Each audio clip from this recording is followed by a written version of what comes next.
네, 대전 유성을 황정아 의원입니다.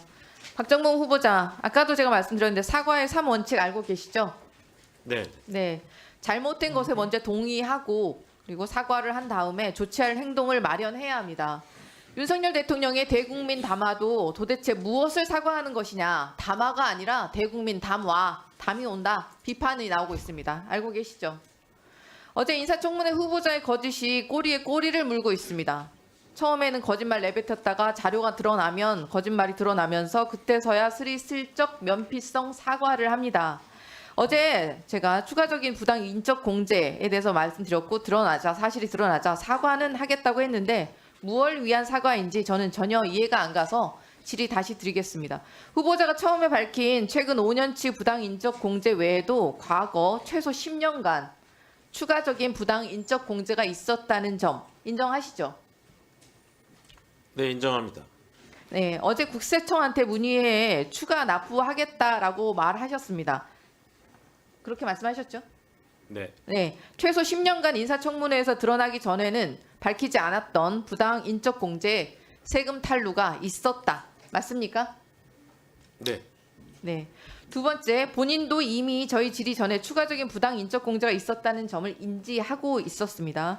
관련해서 저희 의원실과 언론에서 계속해서 이야기를 했고 해명을 요구했기 때문이고 그런데도 불구하고 부당 인적 공제 관련해서 질의를 하니까 뭐가 거짓 해명이냐 그러면서 또다시 거짓말을 늘어놓습니다. PPT 한번 보시죠. 거짓말이 아닌 게 없습니다. 국민 앞에 거짓으로 해명한 것들은 사과하셔야겠죠.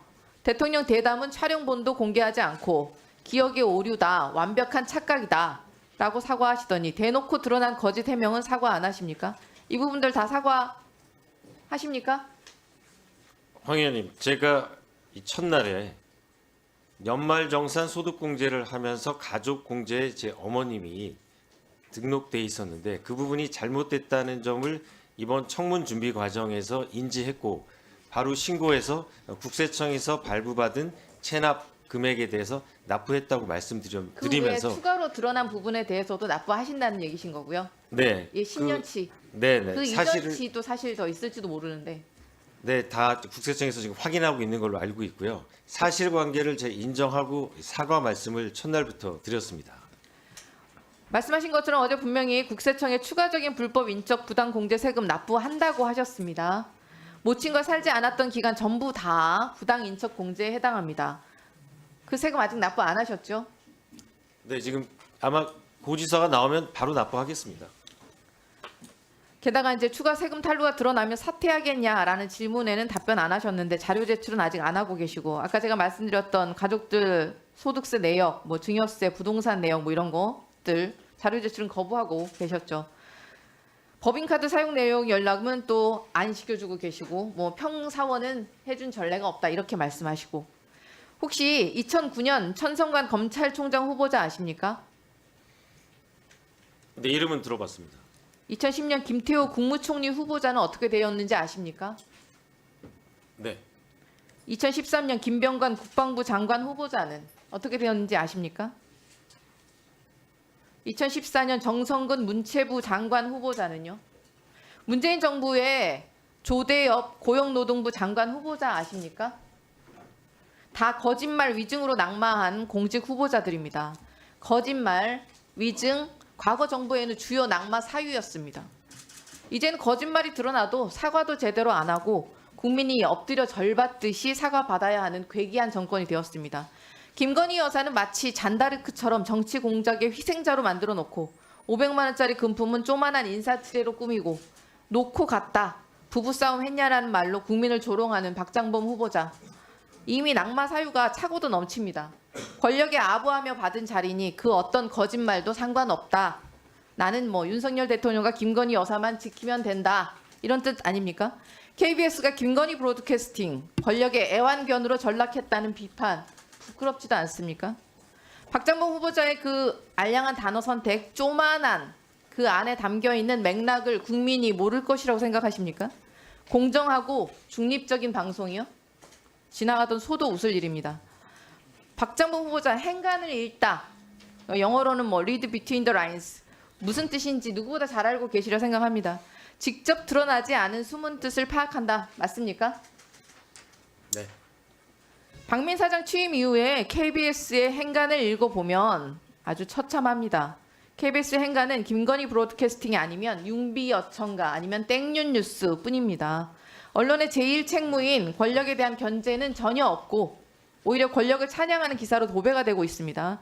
직접적인 말로는 대통령과 김건희 여사에게 충성한다 이렇게 내뱉지는 않았습니다. 근데 행간과 행동으로 그 누구보다 더한 간신이 되어버렸고 그 스스로 방증을 하고 있습니다.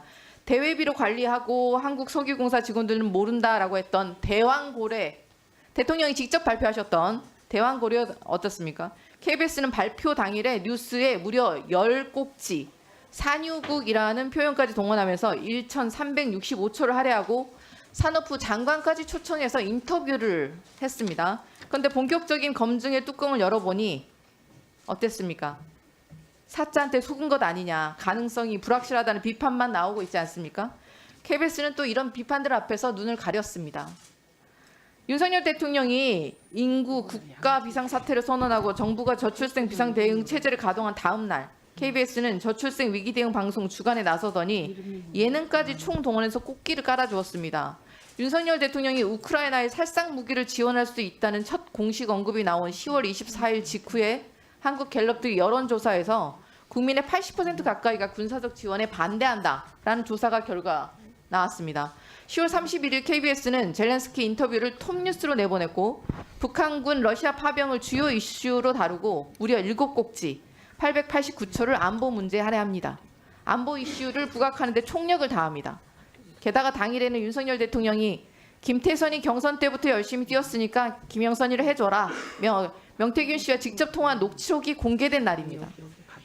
TV조선, 채널A, MBN까지 이날 모두 톱뉴스로 담았던 대통령의 공천 개입에 대해서 KBS만 유독 국민의 공분에 박절하게 8번째 꼭지로 방송을 했습니다. 게다가 다른 종편들마다 최소 PPT 보시면 이거 방송자 보시죠. 김건희 여사 공천 개입 의혹 뉴스 전체 평균 12.9건인데 KBS 1.5건, 심지어 TV조선도 11건을 방영을 했습니다. 참 어마어마합니다. 김건희 여사 공천 개입 의혹 제기했을 때 초기에 김영선 전 의원과 명태균 씨가 검찰 압수수색을 받은 26일간 지상파 3사 종편 4사가 모두 12.9건, 근데 1.5건. KBS는 대놓고 눈 감아주는 꼴이 아닙니까? 게다가 국민의 질타를 받자 울며 겨자 먹기로 이제서 단독 보도를 했는데 내용은 참 한심하다 못해 처참할 지경입니다. 11월 12일에 뭘 했는지 아십니까? 단독 톱으로 명태균을 제쳐놓고 줄기세포 이식을 톱뉴스로 보도합니다. 이날 줄기세포 이식을 다룬 방송사는 그 어디에도 없었습니다. KBS만 유일하게 단독으로 톱뉴스를 올립니다. 이러니 내부에서마저 이게 뉴스가 맞냐, 그야말로 후지다, 이런 질타만 터져나오는 것이 아닙니까? 줄기세포 이식이 국정농단보다 중요한 상황입니까? 14일 단독 보도는 더 처량합니다. 명태균이 영장 청구 다음 날 김건희 여사에게 연락했지만 김 여사는 답하지 않았다. 이러니 김건희 브로드캐스팅 얘기가 나오고 윤비어천가 방송으로 전락했다는 거 아닙니까? 그런데 참 우습게도 이재명 당대표나 야당에 대한 부정 보도는 정반대로 늘 톱뉴스를 다 차지하고 있습니다. 마치 보도의 가치를 중립적으로 판단하는 것처럼 말하고 있지만 행간에 드러난 속뜻은 전혀 다르지 않습니까? 국민이 뭐 아무것도 모르시는 줄 아십니까? 이렇게 노골적으로 땡윤 뉴스를 반복하는데 모를 것 같아요? 이러니까 신뢰도만 급락하는 것이 아닙니까? 이런데도 김건희 브로드캐스팅이 아니에요? 국민의 방송 KBS를 정권의 애완견으로 전락시키는 데 선봉장 역할을 하고 있는 후보자, 최소한의 양심이라도 있으면 부끄러운 줄 아셔야 합니다. KBS 노조 구성원들의 95%가 후보자에 대해서 사장으로는 부적합하고 사장으로 낙점받은 이유에 대해서는 파우치 대담으로 김건희 여사에게 꼬리를 쳤기 때문이다 라고 답변하고 있습니다. 이거에 대해서 어떻게 생각하십니까? 동의하지 않습니다. 뭐 지금은 그러시겠죠. 지금은 윤석열 대통령이 사장으로 임명을 뭐 어떻게 됐든 강행할 것이기 때문에 아무 말이나 내뱉을 수 있을 것입니다.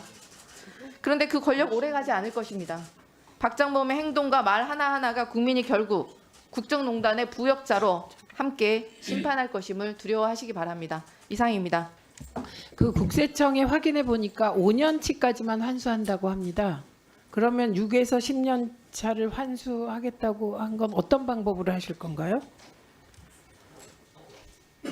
일단 국세청에서 액수가 나오면 그 방법을 고민해 보겠습니다. 액수가 안 나오죠. 대상이 아니니까. 뭐 절차를 진행하겠습니다. 예, 한민수 위원님 질의해 주십시오. 서울 강북을 국회의원 한민수입니다. 그 2024년 2월 7일 윤석열 대통령과 박장검 앵커 간의 대담이 이렇게 청문회 주요 이슈가 되는 거는 단순히 녹화를 해가지고 이례적으로 3일 동안 묵혔다가 방송했다. 그걸 넘어서서 당시의 시기와 형식과 내용 모두가 우리 대한민국 국민 절대 다수가 네. 받아들이기 쉽지 않은 걸로 채워져 있기 때문에 그렇습니다. 진행이 됐고. 근데 보면은 준비 과정을 들어보니까 대통령실과 KBS 모두 KBS가 제안해서 모든 결정권을 쥐고 진행하게 됐다는 답변을 받았습니다. 도무지 상식적으로 상황적으로 쉽게 받아들일 수 없는 답변입니다.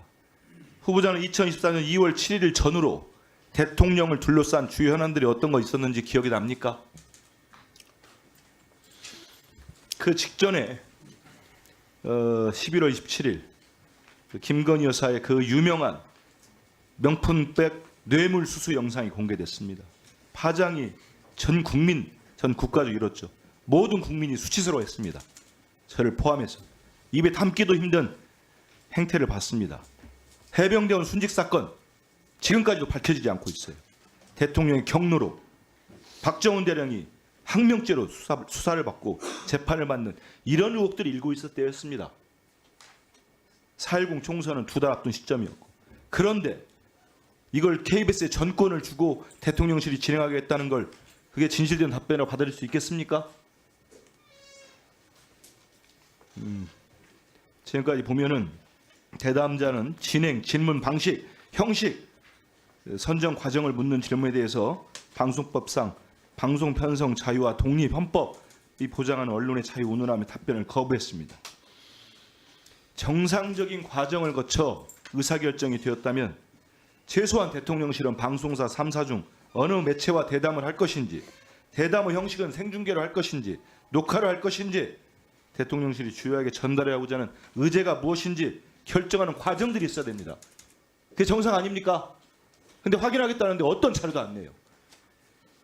그리고 모두 지금 대통령 비서실, 용산, KBS 모두 쉬쉬하고 있습니다. 우리 의원실에서 추가 자료 요구를 빗발치게 했습니다.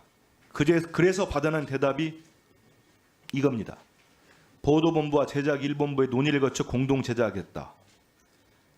이런 부분이 있는데 당시 박장범 앵커의 직속 상관이자 정상적으로 이 대담의 책임자라 할 수 있는, 제가 좀 전에도 출석을 요구했던 최재현 통합뉴스랑 국장은 자신과 무관하다고 합니다. 답변뿐만 아니고 시청자위원회 효력을 보십시오. 박장범 앵커가 주도해서 했다. 당시만 해도 최재현 국장이 상사인데 후배 직원인 박장범 앵커가 주도해서 했다고 합니다. 공문은 없고 박장범 앵커가 주도해서 했고 이거 밝혀져야 되는 거 아닙니까? 여기 대해서 답변할 거 있어요? 의원님, 통상 이 보도국장은 뉴스의 책임자입니다. 이건 그래서요. 뉴스와는 별개로 진행된 프로그램입니다. 그래서 통합뉴스는 국장이 이번 대담에는 전혀 같이 안 했다는 얘기입니까? 빨리 대답 확실하게 하세요. 그 다음 질문에서 분명히. 네, 이 프로그램과 통합뉴스룸 국장과는 지시 상이 있지 않습니다. 솔직하게 얘기하는 게 다 좋습니다. 지금 넘어가려고 하는 게 넘어지니까 않습니다. 박상현 KBS 노조본부 본부장님 잠깐 좀 나와주십시오. 박장범 후보자의 파우치 대담으로 불리는 이번 2월 7일 대담과 관련해서 요구를 자료 요청도 하고 어떤 여러 가지 요구를 했습니다만 공식적인 답변을 받지는 못했어요. 저는 감추할 것이 많다고 생각하기 때문에 제출을 거부한다고 봅니다. 본부장 이 말씀 동의합니까? 이 말에? 네, 뭐 대담 진행될 때는 회사 내부에서도 굉장히 불투명한 부분들이 많았었기 때문에 사람들이 좀 의혹을 많이 가지고 있었고요. 방금 전에 박장범 후보자가 그 통합뉴스룸 국장이 통상적으로 뉴스에만 관여를 한다라고 했지만은 박장범 후보자께서 제출하셨던 자료를 보면 그렇습니다. 예, 제가 그것도 물어보려고 합니다. 예, 예. 본부장님, 그래서 2019년에 우리가 문재인 대통령 어제 질의에도 나왔습니다마는 송현정 정치부장 진행했던 그 당시 대담과 이 박장범 후보자와 윤석열 대통령의 녹화 파우치 대담 결정적으로 어떤 점에서 달랐다고 보십니까, 우리 본부장께서? 일단 생방송이냐 아니냐가 제일 컸던 형식은 것으로 그렇죠. 알고 있고, 그다음에 내용적으로 뭐 준비하는 과정에서 저희 얘기 들을 때는 2019년 대담 당시에는 진행 대담자를 누구를 할 거냐부터 해서 그 회사 전사적으로 치열하게 논의와 판단을 거쳐져서 대담자가 정해졌던 것으로 알고 있습니다. 뭐 이번에는 그런 절차가 전혀 없었다는 말씀이시죠? 어떻게 되었는지에 대해서는 알려진 바가 없습니다. 그렇죠. 제가 유난히도 이번 파우치 대담이 제작 전 과정이 깜깜이로 진행됐습니다. 그래서 지금 거짓 준술로 저희들이 보고 있는 발언이 수차례 나와서 확인을 하자고 하는데도 확인을 시켜주지 않고 있습니다. 반드시 확인할 부분이라고 생각을 하고 있고요. 그러면 이 과정이 지금 말씀하신 대로 깜깜이로 진행되니까 우리 본부장께서는 과정 전반에 걸쳐서 사내에서 어떤 얘기들이 나왔는지 기억하십니까? 뭐 여러 가지 얘기가 나왔었는데요. 뭐 저희가 알기로는 이게 대담 프로그램임에도 불구하고 제작했던 부서가 다큐멘터리를 만드는 제작 부서였고 최초의 기획도 대담이 아니라 미니 다큐 형식으로 그래요. 제작을 하는 걸로 최초 기획안이 나왔던 것으로 알고 그러면 있습니다. 접근 자체가 윤석열 대통령 윤석열의 다큐멘터리를 만들어주려고 한 거군요. 그 부분은 해병대원 네. 순직 사건이 있고 아내 김건희 여사가 명품백을 받은 영상이 나왔는데도 KBS는 다큐멘터리를 만들어줍니까? 이 우리 국민들이 분노하지 않겠습니까? 근데 최재형 국장, 제가 좀 전에도 얘기했습니다만 불출석 사유서하고 시청자 의원의 답변을 보면은 본인은 몰랐다고 확실하게 선을 긋고 있습니다. 이거 볼 때 박장범 후보자가 전권을 돌려줬다는 방증인데 이게 가능합니까? 어떻게 보세요? 저로서는 뭐 이해하기가 힘든 게 통합뉴스룸 국장이 뉴스에 대해서 책임을 지는 건 맞지만은 결국 통합뉴스룸 안에 있는 리소스, 결국 자원을 활용하는 최고 권한을 가지고 있는 사람인데 그 권한을 가진 사람이 모르게 부서별로 의견을 취합했다라고 네, 하는 것은 감사합니다. 통상적으로 이해가 안 네, 됩니다. 고맙습니다. 노태영 KBS 기자협회장께도 몇 개 제가 질문이 많은데 노태영, 야 잠깐 나와주십시오. 정말 의문이 풀리지 않아서 우리 박상은 본부장님하고 대화를 해도 그렇습니다. 지금 나왔던 게 지금 한번 직제표 다음 PPT 한번 보여주십시오. 저는 박장범 후보자의 좀 전에 얘기를 도저히 이해할 수가 없습니다. 본인이 이렇게 답변을 해왔어요. 해당 대담의 질문은 KBS 본부내 각 정치, 경제, 사회, 문화 등 모든 취재부서로부터 취합해서 이를 바탕으로 진행자인 본인이 제작진과 상의했다. 아니 그러면 이렇게까지 각 부서에서 취합하는데 그 국장인 통합뉴스룸 국장이 모릅니까? 그리고 관여하지 않은 게 맞습니까? 이 말 어떻게 들으세요? 저는 저 답변이 잠깐 이해가 잘 안 가는 게요. 예. 제 기억으로는 당시에 취재부서로부터 취합을 한 기억이 없고요. 네. 그리고 만약에 취재부서로부터 취합을 했다고 이렇게 저 말이 사실이라면 어떻게 보면은 외부에서는 KBS 기자들이 논의를 해서 조그만 파우치라는 그렇죠. 질문을 한 게 아니냐. 예. 라는 오해를 할 수도 있어서 저는 저 대답은 저희 그럼 KBS 기자협회장으로서 이 박장범 후보자가 취합했다고 한 거에 대한 어느 부서의 기자분들로부터 들은 적이 없다는 들은 적이 말씀이시죠? 없습니다. 그럼 거짓 답변서를 저한테 보내온 거네요. 그러면 왜 이런 박장범 후보자가 이런 답변을 했다고 보십니까? 모든 걸 결정해놓고 동료, 후배 기자들에게 덤태기 씌우려고 한 겁니까? 그 의지까지는 제가 정확히 잘 모르겠습니다. 하여튼 저희는 저런 거를 기억이 전혀 없고요. 예. 그 말씀드린 것처럼 아까 저렇게 만약에 저 말대로라면은 KBS 기자 사회에 대한 약간의 좀 큰 오해가 생길 수 있는 좀 문제의 발언이라고 생각합니다. 그 다음 PPT 한번 보여주십시오. 이거 어제 존경하는 정동영 의원님께서 질문하시고 박장범 후보자가 답변한 내용입니다. 존경하는 정동영 의원님도 기자를 오셨었는데 이렇게 모든 기수의 선배 후배들이 성명을 내면서 사퇴를 요구하고 부적절성을 비판합니다. 부적절하다 주장을 합니다. 근데 반성을 할 거냐고 물어보니까 반성할 생각이 없다고 합니다. 우리 노태영 기자협회장도 그 기수에 직접 성명서에 올린 걸로 제가 알고 있습니다. 지금 우리 기자분들 그리고 어제 이런 질문에 반성할 내용이 없다고 생각하는 사장 후보자 어떻게 보셨습니까? 답변해 주세요. 기자들은 보통 이제 자기 이름을 걸고 기사를 쓰기 때문에요. 자기 이름에 대한 무게를 누구보다 더 잘 알고 있는 게 기자라고 생각하고요. 그런 기자들이 495명이 자기 이름을 직접 걸고 연명으로 이렇게 빠른 시간에 성명을 했다는 거는 상당히 저도 보기 힘든 이례적인 일이니까 그 무게감을 후보자가 좀 분명히 좀 직시하셨으면 좋겠습니다. 역대 보수 정부 가운데 제대로 평가받지 못한 정부는 YS 문민정부라고 생각합니다. IMF를 초래했다는 그 과오 때문에 군의 정치 개입을 영구히 차단하고 하나회를 해체해서 민주주의 시대를 확실하게 문을 열었습니다. 금융 실명제, 공직자 재산 등록, 역사 바로 세우기 등 아주 과감한 개혁 조치들로 평가를 받고 있습니다. 박장범 후보자는 김영삼 정부의 이런 개혁 조치 때 아마 대학생이거나 막 KBS에 입사했던 시기로 보이는데요. 이런 획기적 개혁 조치에 대해서 당시 청년 학생 또는 신입 기자로서 어떤 심정이었습니까?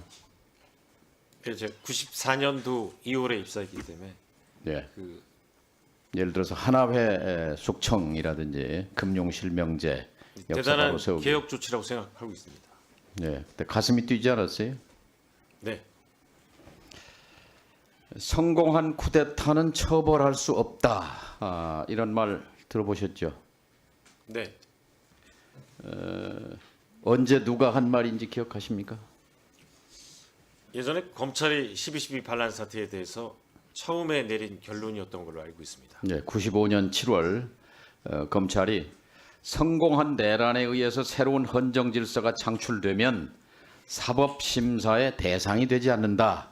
공소권 없음, 불기소 처분을 했어요. 올바른 판단이었습니까? 결과적으로 사후에 그 판단이 뒤집힌 걸로 알고 있습니다. 그러니까 그 판단이 검찰의 판단에 대해서 어떤 생각을 하고 계세요? 역사적으로 그 판단이 결과적으로는 잘못된 판단이었기에 잘못된 다시 판단이죠. 예, 김영삼 대통령은 그 직후에 성공하든 실패하든 쿠데타는 쿠데타다 이렇게 규정하고 전두환 노태우 일당을 법정에 세워서 엄중하게 사형 선고를 포함해서 단죄했습니다. 자, 2024년 올해 7월 31일 방통위는 이진숙, 김태규 두 방통위 구성원으로 MBC 방문진 이사 6명, KBS 이사 7명을 면접도 없이 심의 의결도 없이 추천했습니다.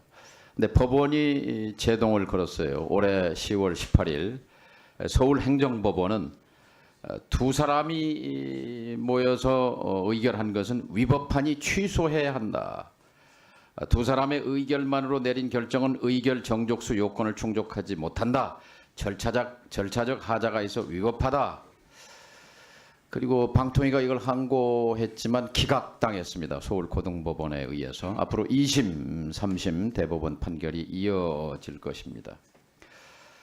그러니까 이 법원이 불법하다고 위법하다고 한 2인 구조의 방통위가 KBS 이사 7명을 선임하고 그 7명의 이사가 박장범 사장으로 교체했어요. 대통령이 임명 제청을 앞두고 있는데 바로 성공한 쿠데타는 처벌할 수 없다는 그 궤변이 올바로 뒤집힌 것처럼 성공하든 실패하든 쿠데타는 쿠데타다. 그러니까 성공하든 실패하든이란 말은 KBS 사장을 뽑든 안 뽑든 쿠데타는 쿠데타다. 두 사람이 내린 결정은 무효다. 무효는 무효다. 7인 KBS 이사가 박장범 사장을 뽑은 것은 결국 법원이 이제 최종 판결을 하면 KBS는 대혼란에 빠지게 될 겁니다. 물론 그 책임은 윤 대통령과 방통위에 있지요. 또 박 후보자도 희생자가 될 겁니다. 우리 정재권 이사님, 유일형 이사님, 김찬태 이사님, 이상효 이사님 네 분 지금 자리에 계시죠?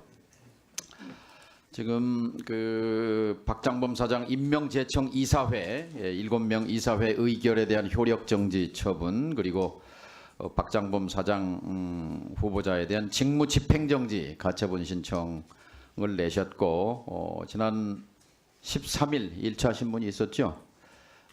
우리 누가 답변하시겠습니까? 정재권 이사님.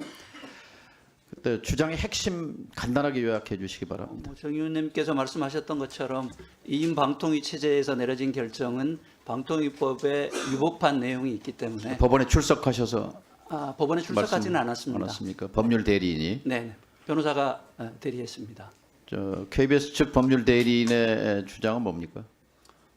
제가 직접 듣지 못했기 때문이긴 합니다만 핵심은 2인 체제에서 내린 결정이 위법하지 않다. 지금 법률 대리 설명하고 있는 걸로 KBS 알고 측 있습니다. 대리인은 그 서면 변론서를 좀 늦춰달라 뭐 이렇게 얘기를 하고 있는 것 같고, 재판장은 국회 청문회가 끝나기 전에, 오늘 청문회 19일인데 오늘까지 이 서면 변론서를 좀 제출해라. 그래야 윤석열 대통령이 임명을 강행하기 전에 법원의 판단이 결정될 것 아니냐 하는 취지 같아요. 그래서 지금 사실 역사적인 순간입니다.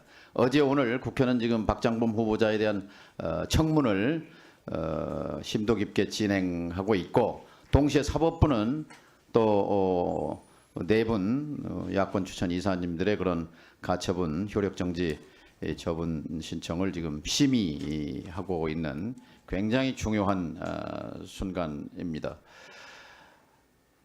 이 상황 어떻게 보세요? 저희들이 바라고 희망하는 상황은 아닙니다만 정 의원께서 말씀하셨던 것처럼 재판부가 오늘 양쪽에 다 추가 변론서를 받았기 때문에 대통령이 사장을 임명하기 전에 현명하고 합리적인 판단을 내려주십사 기대하고 있습니다. 예, 이건 지금 남부지원에서 이 심리를 지속하고 있는데, 만일 이게 유효하다, 박장범 사장 임명이 유효하다고 치면, 그렇게 한다면 서울행정법원의 10월 18일 판결과 180도로 다른, 그러니까 판결과 판결이 충돌하는 어처구니 없는 결과가 발생할 것이고, 이게 받아들여진다면 역시 방통위 2인 체제가 불법이라는 이것이 헌법재판소 앞으로 2심, 3심까지 지속될 가능성이 높다고 생각합니다. 이 판결은 언론 자유 후퇴와 그리고 상식의 파괴를 막는 결정적인 법원의 역할이었다고 생각합니다. 국회, 법원, 행정, 입법, 행정, 사법이, 입법부는 청문회를 진행하고 있고, 사법부는 이 방통위의 결정의 위법성 여부를 지금 결정적으로 판결하고 있고, 그리고 이제 윤석열 대통령에게 촉구합니다.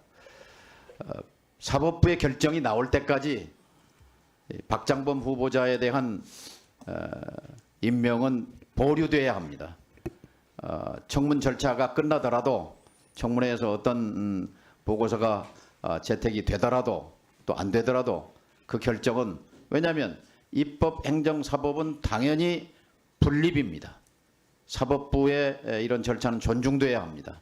따라서 윤석열 대통령의 임명은 보류돼야 한다 하는 말씀이고, 또 하나 공영방송 지배구조에 대한 본질 논의를 시작해야 합니다. 이 정부는 밀어붙이기를 중단해야 합니다. 이미 출로는 막혔습니다. 퇴로도 막혔습니다. 이 상황을 끌고 가는 것은 이 국민 통합의 상징으로서의 대통령직 수행자로서 대통령의 적절한 직무 수행이 아닙니다.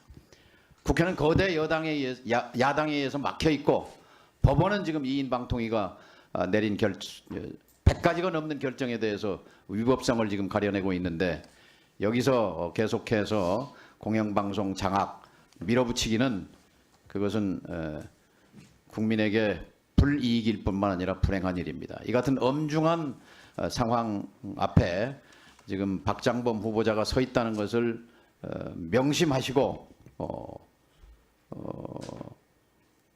엄중한 마음으로 법원의 결정 기다리시기 바랍니다. 이상입니다. 예, 이 관련 얘기가 나올 때마다 저는 제가 무슨 죄를 지은 것 같은 그런 상태가 됩니다. 잠시. 윤석열 대통령이 저를 임명하셨다면 방통위가 정지되는 사태는 없었을 겁니다. 또한 법제처가 저에 대한 적격 부적격 여부를 질질 끌어서 지금까지 하지 않는 이상한 행정행위를 하지 않았다면 이 사태가 안 왔을 겁니다. 예, 그래서 민주당은 이 자리에서 여당 간사께 민주당이 추천하면 대통령이 임명하겠냐? 제가 물어본 횟수만 해도 거의 10차례 되지 않나요? 예, 그러면 마이크 드릴 테니까 다시 약속하십시오. 예, 민주당이 추천하면 대통령께서 임명하게 해주실 겁니까? 아니, 주세요. 1분 드릴게요. 여기 저도 그래서 몇 차례 이야기했지만 법제처의 처사는 참으로 잘못되었다 생각합니다. 가면 가, 부다 부 해가지고 끝내서야지 그걸 질질 눈치껏 정치껏 눈치 본다고 그렇게 아니었다 이런 생각이 들고요. 헌법재판소에서 지금 지난주에 이 시간에 헌법재판관들이 물었습니다. 그렇다면은 지금 국회는 왜 할 일 다 하지 않으십니까? 왜 3명의 추천하지 않으십니까? 그래서 여기 이제 최민희 위원장님 사연도 소개가 되었습니다. 그러니까 그건 정치적인 이야기고요. 법률상으로 국회가 추천할 수 있지 않습니까? 국회는 방송통신위원회가 일을 안 해도 된다고 생각합니까? 라고 물었습니다. 그래서 이제 저희들이 빨리 정상화해야 되고 5인 체제를 빨리빨리 복원을 시켜야 됩니다. 그리고 6개월, 통상 6개월의 시간 내에 헌법재판소가 결정을 내려야 되기 때문에 조속한 결정을 통해서 탄핵이면 탄핵, 기각이면 기각해서 5인 체제를 새롭게 발족시킬 수 있도록 그렇게 헌법재판소 노력해 줄 걸 당부를 합니다. 그런데 지금 첫 공개 변론 심리에서 공개 변론에서 우리는 이제 정청래 법사위원장이 소추위원으로 갔고 또 국회를 대신한 변호인 또 이쪽에서 이제 이진숙 위원장과 대리인 이렇게 나가서 이야기했습니다만 큰 구도가 나온 것 같습니다. 정부 국회가 할 일을 국회가 해달라라는 요청이 헌법재판소에서 있었음을 우리 좀 잊지 말아야 될 것 같습니다. 내년도 예산도 마찬가지고요. 내년 예산은 2인 체제, 예산 1인 얘기는 뭐 아니 내년 2인 체제, 1인 체제로 갈 수는 없고 5인 체제를 복원을 목적으로 예산이 편성돼야 됩니다. 네, 최영두 간사의 의사진행 발언에 대하여 제 답변을 드리겠습니다. 국회가 추천하고 국회는 추천을 하고 대통령이 임명하는 것, 그러니까 대통령의 행정행위입니다. 그리고 국회 추천도 사실 국회의 행정행위입니다. 이건 일처리에 대한 판단이고요. 법원이나 헌법재판소는 이진숙 등의 행위의 적법성을 따지는 겁니다. 행정행위에 대한 인상비평을 하는 곳이 아니라는 게 저희들의 생각임을 말씀드립니다. 그래서 그 헌법재판소에 있었던 인상비평적 지적에 대해서는 그대로 겸허하게 받아들이고 저는 오늘 최영두 간사가 만약에 민주당이 추천하면 임명하도록 하겠다. 예, 그 능력과 역량과 약속을 믿고 오늘 당 지도부에 방통위원 민주당 추천목 추천을 요청드리도록 하겠습니다.